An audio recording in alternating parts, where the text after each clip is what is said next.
All right, so we are going to talk about the creativity faucet concept. So what this means is, Neil, have you had writer's block before or had trouble creating content sometimes? Everyone's had writer's block. Okay. If you're creating enough content, the people who tell me they've never had writer's block typically don't produce any content in a meaningful way. And sorry if my voice is off. I'm a little bit under the weather. Or it's just bad content, right? And so there's this concept of the creativity faucet, and I saw this on Twitter or X. And you know what's interesting? There's a book that I read before called Storyworthy, and it talks about this concept of crashing and burning. And what that means is, in the morning, let's say you wake up, you just write for 5, 10, 15 minutes or so, and you don't stop. The pen doesn't stop. Or you can just keep typing, whatever's on your mind, right? If you find yourself typing for 5, 10, 15 minutes or so, I'm not saying I do this every single day, but when I do it, one, it's extremely therapeutic because I talk about whatever's bothering me. I talk about whatever ideas I have.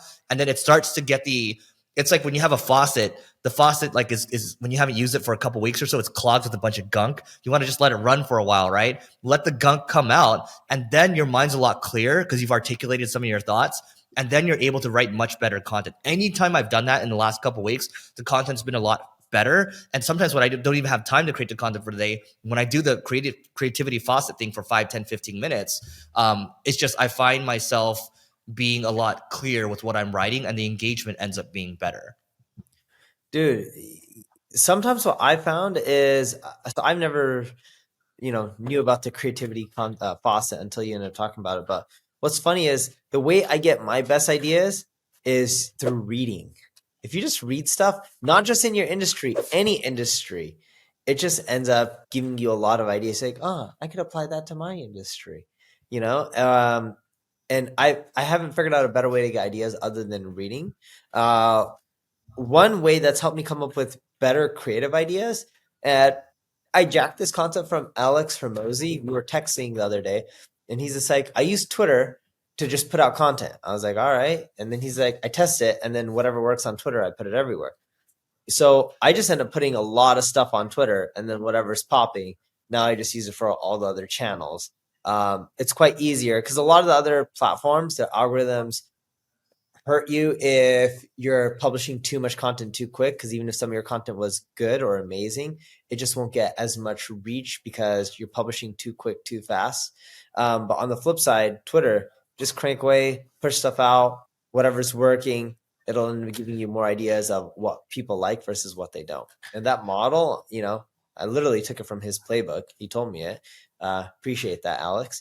And that model's worked extremely well for us. Yeah, I asked him on the podcast before, so we did like a 2-hour thing, and you could see it on YouTube, by the way. But I asked him what he does in the morning, right? And so what he does, he says he wakes up with the ideas, right? Like so, he wakes up with the idea, he just starts tweeting, and to your point, whatever starts to catch fire, that's what ends up becoming a video or becomes something that's more well thought through, right?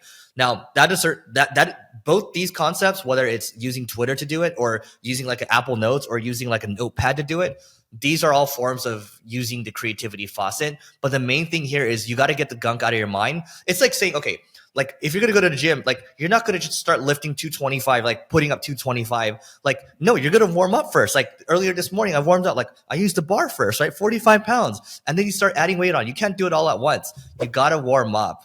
Just like you warm up your muscles, you got to warm up your brain as well. Dude, it's so funny. I actually have my best ideas in the morning too. I start creating content usually around 5 a.m. in the morning. That's when I start. Yeah, it could be. Look, some people work well in the morning.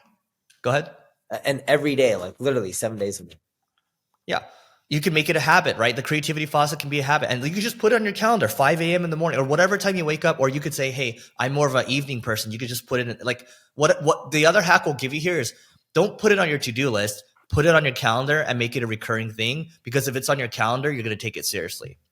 Dude, totally agree. If you aren't willing to make it a reoccurring thing, if you're not willing to put in the time and energy for it to be recurring, you're not going to be consistent at it. If you're not consistent, it's a muscle like Eric mentioned out. You're not going to do well working it out. It's not going to get better over time. The reason Eric and I are decent at creating content, I should say Eric's good. I'll say I'm decent. No, I'm just decent too. Yeah.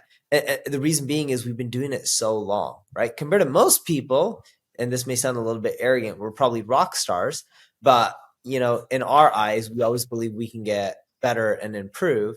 And the reason we're decent, or however someone wants to classify us, is because we've just been doing this for a long time and we've worked out that muscle. And the two final things before we go too, it's really important to talk to people that are in the space creating. So when you talk to like an Alex, or you could talk to Cody, they're all doing different things from a creator standpoint. And when we talk to them, it's like, okay, well, I like what you're doing here. I can see how this can apply to what I'm doing here. It's just whoever you're talking to, or whatever you're reading, or whatever you're listening to, at the end of the day, you're just trying to fit it into your world, fit it into your worldview, and you're just looking for ideas at the end of the day. That's what learning is all about. And so that's what we'll leave you with. This is why you're listening to this right now. You're trying to figure out how this will fit into your world and how you would get better. So that is it for today. Go ahead. Yeah, no, and I hope you guys go out there and just start creating some content and work that muscle out. It'll help you guys. All right, that is it for today. Please don't forget to rate, review, subscribe. Check out this video over here, and we'll see you tomorrow.